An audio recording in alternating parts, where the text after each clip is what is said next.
My name is Dr. William Courtney. I'm involved in the raw use of cannabis as a dietary essential. In that capacity, you can use 60 times more than you can tolerate if heated, and in that capacity is a very potent anti-inflammatory that will find a very broad population of interest in this country.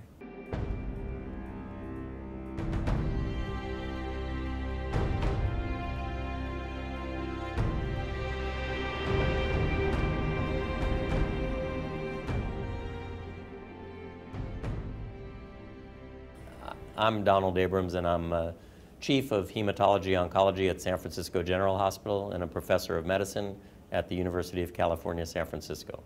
I do research in medical cannabis applications.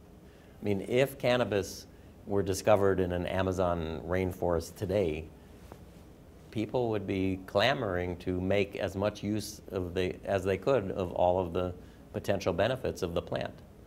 I think, unfortunately, it carries with it, a long, maybe not so long history of being a persecuted plant.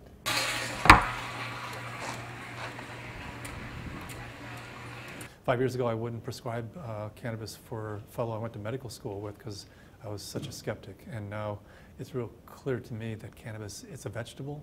It's not psychoactive until humans alter it chemically. No other animal alters it. So the whole psychoactive thing is a human aspect of the plant that has nothing to do with the 34 million years of evolution that the plant has. It's captured these molecules that help our body's regulatory system be more effective, and its bottom line is it's a dietary essential that helps all 210 cell types function more effectively, and so I never even refer to it as medicine anymore. Strictly as a dietary essential.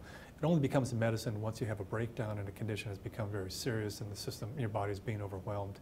Then cannabis can be manipulated, i.e. heated, concentrated, to become a medicine. But in its best form, it's a preventative. And preventing diabetes is a lot better than trying to treat it. Preventing cancer is a lot better than trying to treat it. I think cannabis is a medicine that is anti-inflammatory, antioxidant, and probably has some direct activity against cancerous cells. So, the federal patent is phenomenal. The Department of Health and Human Services since 2003 has had intellectual property on CBD, and CBD is, is a molecule that's coming out of the shadows from THC. It doesn't produce that psychoactive. The majority of my patients don't want to get high at 8 o'clock in the morning and be high all day long. But a lot of them do have arthritis, car accidents, autoimmune disorders, rheumatoid, and they start out their day in pain, and they're in pain most of the day long. And so they're looking for relief but clarity, and that's what these eating the plant raw. I mean, you not only need CBD. CBD is a non-psychoactive, whether it's CBD acid, which is how it's found in the raw plant, or CBD, which is what happens after you cook it or heat it or steep it or turn it into tea or something. But THC acid is the real tricky molecule in the raw plant, totally non-psychoactive, phenomenally beneficial as a molecule. Once it's heated, it turns into THC, and then the tolerable dose drops from hundreds of milligrams a day to 10. And with 10 milligrams, you stimulate the CB1 receptor, you get that psychoactive effect, either dysphoria or euphoria, but you walk away from 99% of the benefits of this plant, which are bone remodeling, intestinal function, neural function, inflammation control, cancer, precancerous detection. This plant can do phenomenal things, but not if you're taking 10 milligrams rather than the 600 milligrams that the FDA is currently approving as an investigative new drug. My name is Kristen Piskuski, and I went from being bedridden and on over 40 medications a day to control my health problems to being a mother, to being healthy, happy, and vital thanks to using green leaf that I juice on a daily basis. Yeah, I was diagnosed with lupus and rheumatoid arthritis when I was 16, and then interstitial cystitis, painful bladder condition, endometriosis, cervical cancer.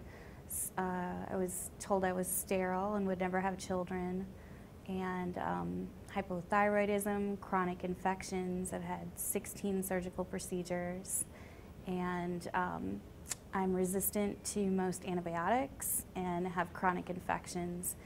and I can't take a lot of Western medicine drugs because of the allergies that I have.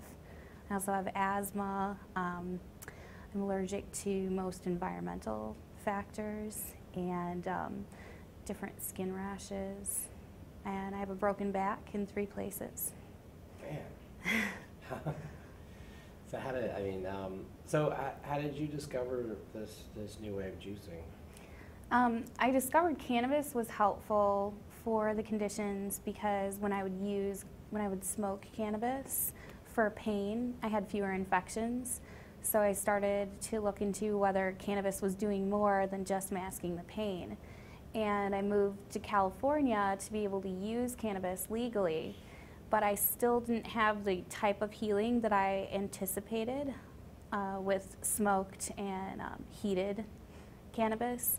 So after talking to several cannabis physicians and attending different lectures, I found out that there's the THC acid and CBD acid that you get in the raw form have medicinal properties that are better at helping my immune system to communicate. So as soon as I began doing that, it took about 6 weeks and I was infection-free and all of my conditions went into remission. And what many of my patients do is they plant a plant every day and they pick a plant every day. If you let the plant grow to a certain size, you may be able to use half a plant a day. So a plant therefore would last for 2 days. So therefore you need 1 plant every other day. So the total number of plants depends on whether you have a plant a day, a plant every other, or a plant every 3 days, depending on the space available. But most of them are trying to do this whole thing on a single 400-watt light. And they use a fluorescent light to keep a mother alive, and they produce a clone. They start a plant. They pick the whole plant, strip the leaf and flower, juice that. Good indication that the roots are also useful. Stalk is a little fibrous, can bind up a lot of juicers and ruin the juicer because it's just so strong. So I generally strip the stalk and throw that away because it's just too fibrous. But juice that, it produces a small amount of juice, very concentrated, quite acidic. Yeah, that has to be diluted. You can dilute it with fresh vegetable juice, fruit juice, or something that you buy off the shelf. The only time I've needed antibiotics in the last 4 years is when I was unable to do the juicing regime because I was overseas. And it was while I was pregnant for the first time with my daughter Zahaya. And when I came back, I had a horrible sinus infection, and they were unable to treat it with 3 different antibiotics. And the rheumatologist at UCSF I was working with thought that I may need to go back on methotrexate and prednisone. And 3 weeks after I got home and I had been juicing again, everything cleared up and I didn't have to go on any of the drugs or take another antibiotic. And at this point, I'm developing strains. Yesterday, stumbled on a strain that's 22% CBD acid. The plant that I had the day before that was 1%. A absolutely phenomenal change in the plant's chemical composition, and particularly as it impacts, are you violating federal patents if you're using this plant? I mean, if they're commercially going to use CBD, then you have to deal with the patent. But individual use as a dietary element, the U.S. patent just is clear evidence as to why you want to eat this plant as a leafy green vegetable and include it in your diet several times a day. I depend on right now on people who give me leaf because my partner is a cannabis physician and we worry about the legalities of growing our own right now and whether it could jeopardize his medical license. But we have a lot of patients that are able to grow less than 30 plants, and this allows them a fresh plant every day for juicing. My #1 project is to get the Convention 1 treaty, which is a UN committee that produced this treaty that I think there's 104 countries that have signed on to it, which says if you have, grow, possess, transport cannabis, you should be imprisoned. That is the document that every country in this world pounds people into the ground, cuts their heads off, and imprisons them. And so you take this information that unheated, it's not psychoactive, it's a vegetable that improves the function of your immune system and bone metabolism and musculoskeletal. Once the world knows that it's a vegetable, that's all it is. most important vegetable on the planet, then these various things that are in place that prohibit people from having access will change. And so one of my agendas now is to try to get the treaty amended to remove cannabis, so that cannabis can be available to everyone in the world as a dietary supplement. And anyone who knows somebody who's sick, who has a loved one with an illness, or themselves has suffered from one, understands that there are more important things to look at, and we have to be able to adapt. If what we're doing doesn't fit with what's needed in the world today, if how we make our living isn't supporting, it's not sustaining people's health, then we need to be able to grow and adapt and change.